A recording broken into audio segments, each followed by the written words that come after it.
Hey, what's up, y'all? We're back with another one. Let's check this clip out. I thought you and Gucci got a lot of things going on together. I had in the past. You know what I'm saying? What's going on with that? I mean, you know, it's a funny situation because first of all, with last minute we in the layout, we heard about the tweet. When we heard about the tweet, I hop on, I immediately hit his phone. Like, what's up, homie? You good? You know what I'm saying? And you know, we chopped it up, you know, and long story short, from that point, I realized that homie had an issue. For whatever reason it was. These other cats, and when I said God was cool until he turned into a buster. Right. So I wasn't saying that we wasn't even cool. I said we was cool until this point right here. Right.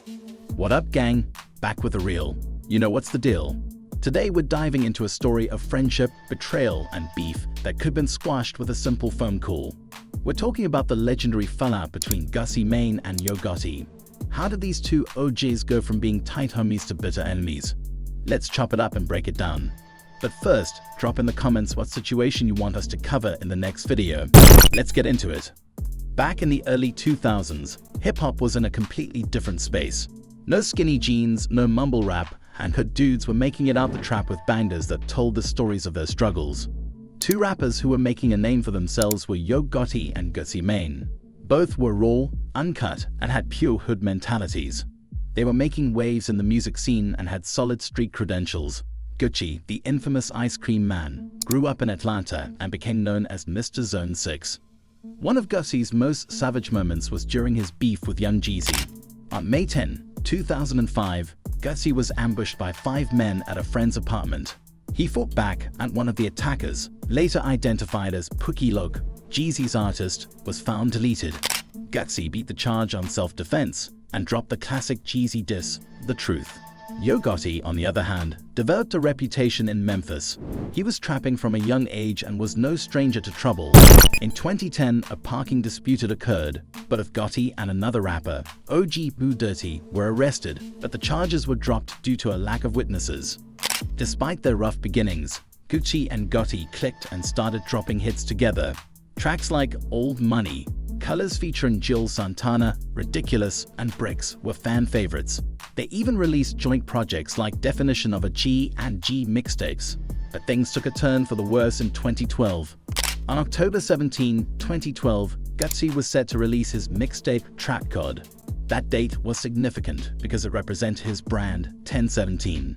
But Yo Gotti also decided to drop his mixtape CM7, The World Is Yours, on the same day. At first, Gotti said he didn't know they were releasing on the same day. He hit up Gucci, thinking they'd crash the industry together, but Gucci didn't respond. Yo Gotti tried reaching out multiple times but got no response. Eventually, he saw something Gucci posted online and called him up. They talked, but it became clear Gucci had an issue. Not just with the release date, but because Gotti had done a song with Gussie's ops, T.I. and Jeezy. They went back and forth, and Gotti thought things were cool. But Gussie felt disrespected. He thought Gotti was trying to ride his wave by releasing on 1017, a date significant to Gussie's brand. Gotti, out of respect, changed his release date to October 18, but the damage was done. Gussie released a diss track, and the rift deepened. He accused Gotti of turning into a buster. Publicly, they expressed different feelings. Gussie said he lost respect for Gotti, while Gotti expressed disappointment in Gussie. Adding fuel to the fire, Gotti allegedly hooked up with Gussi's now-wife, Keyshia, while Gussie was in jail. Gotti claimed he didn't know Gussie was serious about her. This disrespect, combined with the mixtape release fiasco, led to a full-blown beef. It is alleged that Yo Gotti had a romantic relationship with Keyshia when Gussie Mane was in jail. Gotti had mentioned in several interviews that he had been involved with Keyshia, which did not sit well with Gussie. This revelation supposedly happened around the same time that Keyshia and Gussie were becoming serious. Yo Gotti's comments about his past relationship with Keyshia were seen as disrespectful by Gussie Mane. Gussie took offense to Gotti publicly speaking about Keyshia, viewing it as a breach of respect and an attempt to undermine his relationship. The tension between the two artists also spilled into their music. Gussie Mane released tracks that many interpreted as shots at Yo Gotti. In the hip-hop community, such personal matters being aired publicly often escalate feuds and lead to ongoing animosity. Gotti, struggling with lean habits, lashed out at everyone on Twitter, including Gotti. Gotti didn't feed into it but later revealed the truth about his encounter with Keyshia, which might have been the real trigger for their beef. Gotti's legal troubles continued, but he used his time in jail to clean up and come back stronger. Both Gotti and Gotti have since leveled up, becoming bosses of their own successful labels. Hopefully, they can put the past behind them and maybe even collaborate again someday.